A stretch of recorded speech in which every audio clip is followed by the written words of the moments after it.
Bonjour, bienvenue dans cette vidéo où on va revenir sur les notions de probabilité que l'on a vues cette année, en particulier la notion d'indépendance. Donc on commence sur un exercice où dans un premier temps on vous demande une restitution organisée de connaissances, c'est-à-dire un point de démonstration qu'on a vu dans l'année. On vous rappelle, c'est ça un prérequis, on vous rappelle que deux événements A et B sont indépendants pour la probabilité P, si et seulement si la probabilité de l'intersection est égale au produit des probabilités. Et donc, on considère deux événements A et B associés à une expérience aléatoire et on vous demande de montrer que P de B, c'est P de B inter A plus P de B inter A bar. Alors ça vient d'où? En fait, la démonstration, elle est coupée en deux temps. Vous avez déjà ça, et puis après, démontrer que si les événements A et B sont indépendants, alors les événements A bar et B le sont aussi, en servant du truc du haut, justement. Donc vraiment, c'est une roque, mais guidée. Ce qui arrive quand même assez souvent. Alors ça vient d'où? Vous voyez, il y a un B ici, un B ici, un B ici. Ça vient du fait que l'événement B, c'est égal à la réunion de B inter A et de B inter A bar. Et ça vient du fait que B est une partition. Et donc, on est en présence de la relation suivante. B, ça va être B inter A, union B inter A bar. Et donc, d'après la formule des probabilités totales,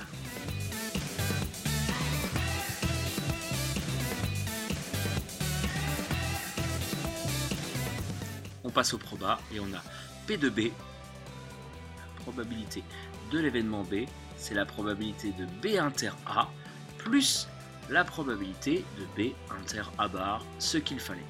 Voilà pour cette question A. Question B, on va supposer que A et B sont indépendants. Supposons A et B indépendants. Et donc on va montrer que A bar et B le sont aussi.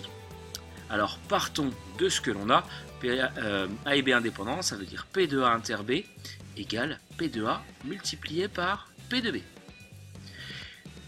Donc, partant de là, on va repartir de notre résultat précédent.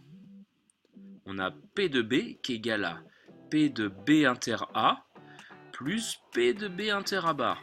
Mais on voit que sur la première intersection, on est en présence de notre produit, vu qu'on a l'indépendance des deux événements A et B. Donc ça fait P de B multiplié par P de A, ou P de A multiplié par P de B, plus P de B inter A bar. Et là, l'idée, c'est en fait une équation. On va passer ce bloc-là vers la gauche. Et donc on va se retrouver avec P de B moins P de B multiplié par P de A qui va être égal à P de B inter A bar.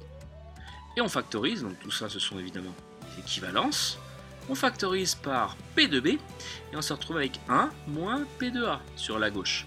C'est-à-dire P de B multiplié par P de A bar. Et à quoi est égal ce produit? Eh bien P de B inter A bar. Conclusion, on a P de B inter A bar qui est égal à P de B fois P de A bar.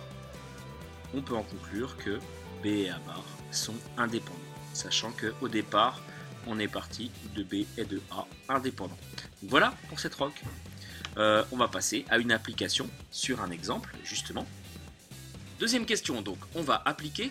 On est en présence d'un petit exemple. Chaque matin de classe, Stéphane peut être victime de deux événements indépendants. R, il n'entend pas sonner son réveil. Et S, son scooter mal entretenu tombe en panne. Et donc on a les probabilités de ces deux événements. La probabilité de R, c'est 0,1.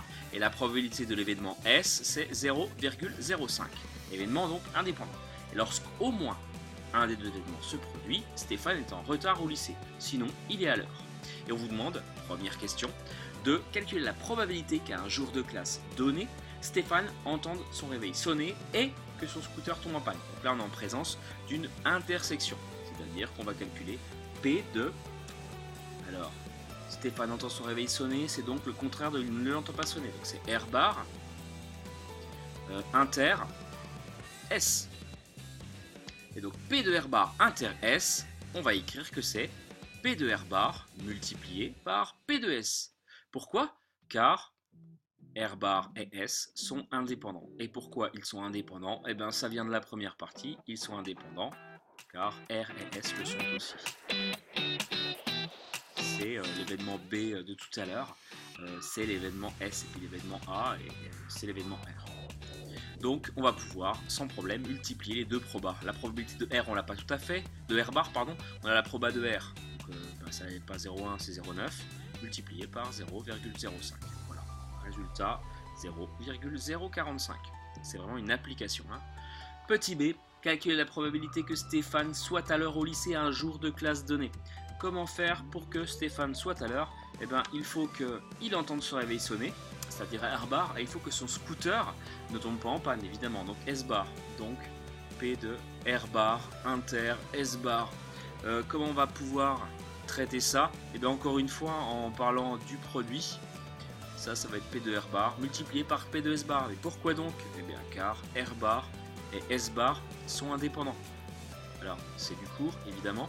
Autrement, si j'étends ce qu'on a fait avant, vu que R bar et S sont indépendants, on a deux événements indépendants.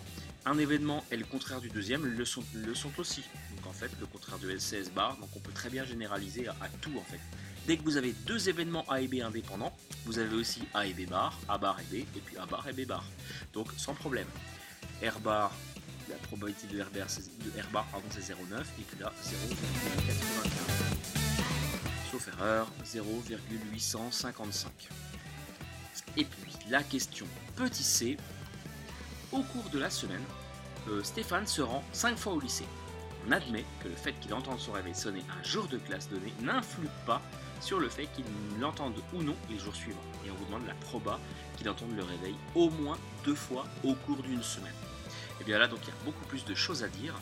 On est en présence d'une variable aléatoire grand X qui va compter le nombre de jours où il entend le réveil. Et grand X il va suivre une loi binomiale, deux paramètres, 5, c'est le n, 5 jours, et puis la proba qu'il entende son réveil, c'est P de R bar, c'est 0,9.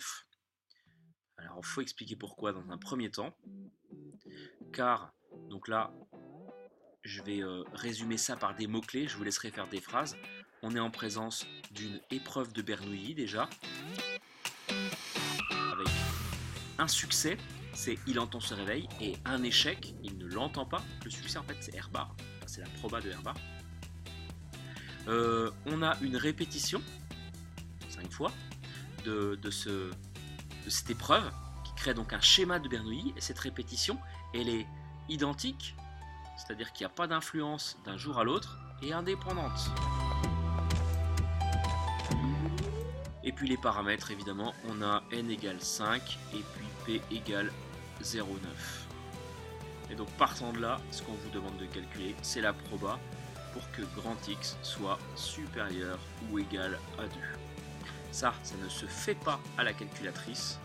En fait, à la calculatrice, ce qu'on va pouvoir faire, c'est 1 moins p de x inférieur ou égal à 1. Si vous voulez un détail, on peut même écrire que c'est 1 moins la proba pour que x soit égal à 0, moins encore la proba pour que x soit égal à 1. J'en profite pour vous rappeler les formules du coup.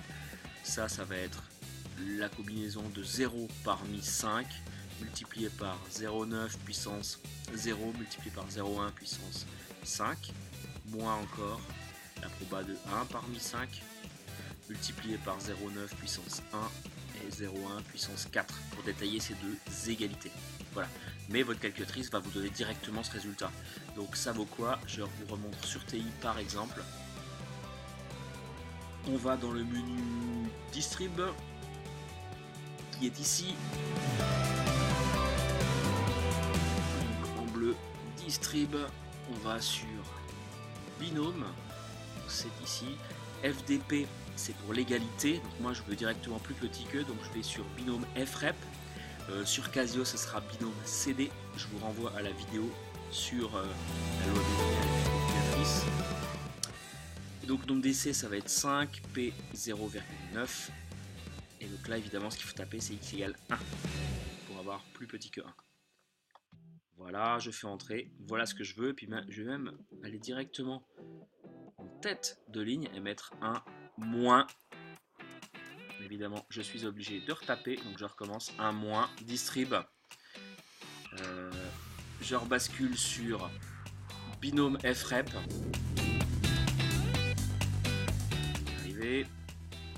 FREP, là c'est entrée. Et j'ai directement mon résultat 0,99954. Voilà pour ce petit retour sur les probas. A bientôt pour une prochaine capsule.